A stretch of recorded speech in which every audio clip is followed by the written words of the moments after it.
Ada satu kemampuan di alam liar yang sampai sekarang bikin ilmuwan garuk-garuk kepala. Bukan kecepatan, bukan kekuatan, bukan racun, tapi kemampuan untuk menghilang. Dan yang lebih membingungkan dari caranya menghilang adalah alasan dibaliknya. Karena setelah diteliti selama puluhan tahun, para ilmuwan menemukan bahwa sebagian besar dari mereka tidak melakukannya karena alasan yang selama ini kita pikir. Logika manusia bilang satu hal, alam bilang hal yang sama sekali berbeda. Hari ini kita masuk ke dunia yang sudah ada jauh sebelum manusia belajar bicara. Dunia di mana bohong bukan kejahatan, bohong adalah seni. Dan seni itu sudah diperfect selama jutaan tahun. Sampai tingkat yang gak masuk akal dan bikin merinding. Semua orang tahu bunglon bisa ganti warna, tapi hampir semua orang salah tentang kenapa mereka melakukannya. Bunglon hidup di hutan-hutan Madagaskar, Afrika, dan sebagian Asia Selatan. Ukurannya beragam, dari yang sekecil kuku jari sampai yang sepanjang lengan orang dewasa. Dan sejak kecil, kita semua diajarkan hal yang sama tentang hewan ini, ganti warna untuk bersembunyi. Tapi para ilmuwan yang menghabiskan bertahun-tahun meneliti bunglon menemukan sesuatu yang membuat mereka mempertanyakan semua asumsi itu. Bunglon tidak bisa mengontrol warnanya untuk menyamai lingkungan sekitar secara sempurna. Seekor bunglon yang diletakkan di atas kain kotak-kotak tidak akan berubah jadi kotak-kotak. Lalu untuk apa mereka ganti warna? Di bawah kulit bunglon terdapat lapisan sel khusus yang disebut kromatofor dan iridiofor, yang mengandung kristal nano yang bisa bergeser posisinya hanya dalam hitungan detik. Dan pergeseran kristal itu bukan dikendalikan oleh apa yang mereka lihat di sekitarnya, tapi oleh apa yang mereka rasakan. Marah, takut, tertarik, dominan, kalah. Warna bunglon adalah layar emosi yang tidak bisa mereka matikan. Bayangkan ini, dua bunglon jantan bertemu. Keduanya mulai berubah warna menjadi paling cerah, paling mencolok, paling intimidatif yang mereka bisa. Ini bukan kamuflase, ini adu kekuatan psikologis. Satu dari mereka akhirnya kalah, dan sebelum ia sempat pergi, tubuhnya sudah mengumumkan kekalahannya sendiri. Warnanya memudar, menjadi gelap, menjadi kusam. Ia tidak bisa menyembunyikannya, tidak bisa pura-pura baik-baik saja. Tubuhnya berkhianat sebelum otaknya menyerah. Hewan yang selama ini kita anggap ahli menyembunyikan diri, ternyata tidak bisa menyembunyikan satu hal paling manusiawi di dunia, perasaannya sendiri. Dan ironisnya, kemampuan yang selama ini kita salah pahami itu justru sekarang sedang dipelajari para ilmuwan untuk dikembangkan menjadi teknologi layar masa depan yang bisa berubah warna tanpa listrik. Jutaan tahun evolusi sekarang jadi inspirasi Silicon Valley. Hewan berikutnya tidak punya tulang belakang, tidak punya otak yang besar, tapi kemampuan kamuflasnya membuat bunglon terlihat seperti pemula. Kalau bunglon tidak bisa menyembunyikan perasaannya sendiri, hewan berikutnya punya masalah yang berbeda. Ia tidak punya perasaan yang perlu disembunyikan. Yang ia punya hanya satu tujuan, bertahan hidup.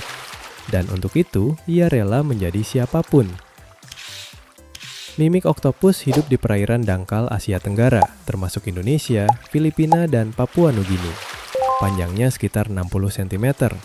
Warna aslinya coklat keputihan dengan loreng hitam putih di seluruh tubuhnya. Penampilannya biasa saja, tidak mengancam, tidak istimewa. Tapi begitu ada ancaman datang, sesuatu yang tidak masuk akal terjadi. Ia tidak lari. Ia tidak bersembunyi di balik batu. Ia tidak mengubah warnanya menjadi warna pasir atau karang.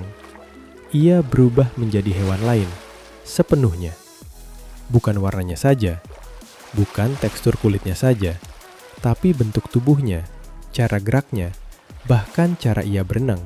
Para ilmuwan pertama kali menemukan hewan ini di perairan Sulawesi pada tahun 1998.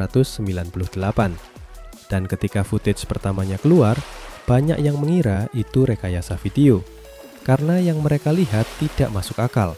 Saat predator ikan singa mendekat, mimik oktopus merentangkan tentakelnya keluar dan menggembungkan tubuhnya, meniru bentuk dan gerakan ikan singa secara sempurna. Predator mundur. Saat ular laut mendekat, ia memasukkan 6 tentakelnya ke dalam lubang pasir dan menjulurkan 2 tentakel sisanya dengan gerakan bergelombang persis seperti ular laut berenang.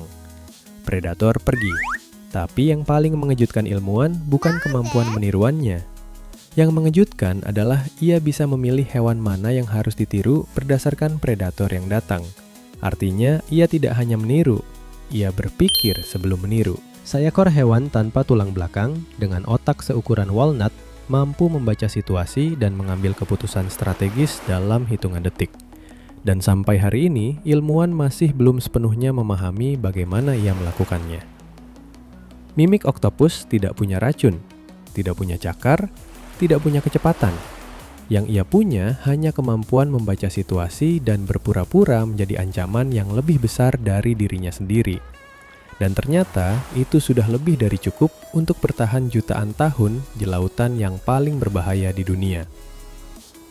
Hewan berikutnya hidup di darat, di sekitar kita, dan kemungkinan besar kamu pernah melihatnya tanpa pernah sadar sedang melihatnya.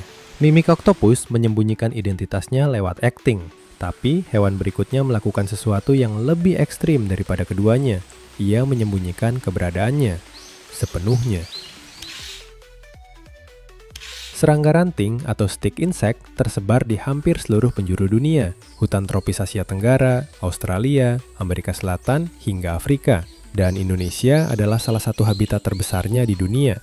Ukurannya beragam, yang terkecil hanya 1,5 cm, yang terbesar bisa mencapai 35 cm, menjadikannya serangga terpanjang di planet ini.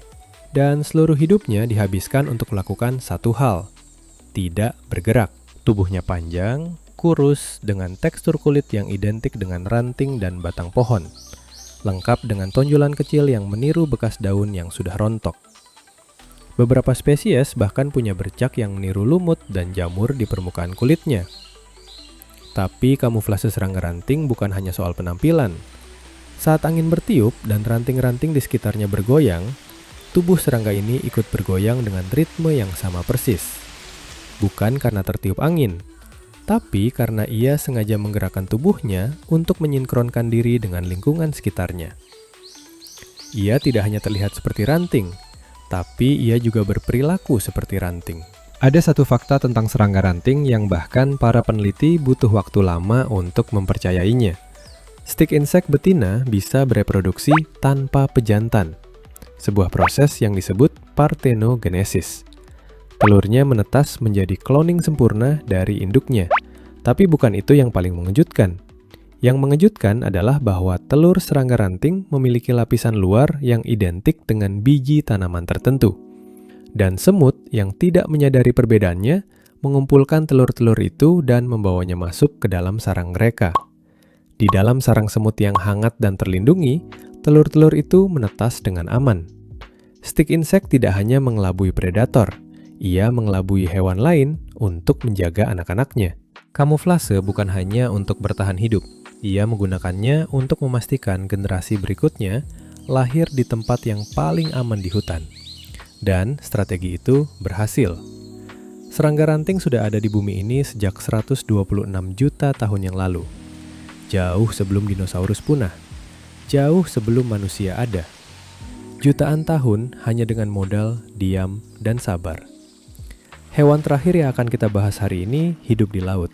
Ia tidak meniru, tidak juga menyembunyikan emosinya. Ia hanya diam di satu tempat dan menunggu sampai sesuatu yang tidak dicurigai mendekat terlalu dekat. Ikan daun hidup di perairan dangkal laut tropis, dari perairan Indonesia, Filipina, hingga Australia. Panjangnya sekitar 10-20 cm, hampir sama dengan telapak tanganmu. Dan dari semua hewan yang kita bahas hari ini, ikan daun adalah yang paling tidak terlihat seperti hewan. Tubuhnya pipih, coklat kekuningan, dengan tekstur kulit yang meniru permukaan daun busuk secara sempurna. Lengkap dengan urat daun, bercak gelap yang meniru jamur, dan tepi tubuh yang tidak rata, persis seperti daun yang sudah dimakan serangga. Ia bahkan bergerak seperti daun. Saat berenang, tubuhnya bergoyang perlahan mengikuti arus, persis seperti daun kering yang hanyut di permukaan air. Tidak ada gerakan yang tergesa-gesa, tidak ada yang mencurigakan. Hanya selembar daun busuk yang hanyut. Dan ikan-ikan kecil di sekitarnya tidak curiga sama sekali. sampai jarak mereka tinggal 1 cm. Ikan daun tidak mengejar mangsanya. Ia tidak perlu. Mulutnya bisa membuka hingga ukuran yang sama dengan seluruh tubuhnya dalam waktu kurang dari 1/10 detik. Lebih cepat dari kedipan mata manusia. Lebih cepat dari refleks ikan manapun untuk kabur. 1 gerakan, 1 detik. Selesai. Dan yang paling membuat ilmuwan terdiam bukan kecepatan serangannya, tapi fakta bahwa ikan daun tidak pernah mengejar bangsa yang sudah kabur. Ia hanya kembali diam, kembali hanyut, dan menunggu mangsa berikutnya datang sendiri. Jutaan tahun evolusi mengajarkan satu hal kepada hewan ini. Kesabaran adalah senjata paling mematikan di alam liar.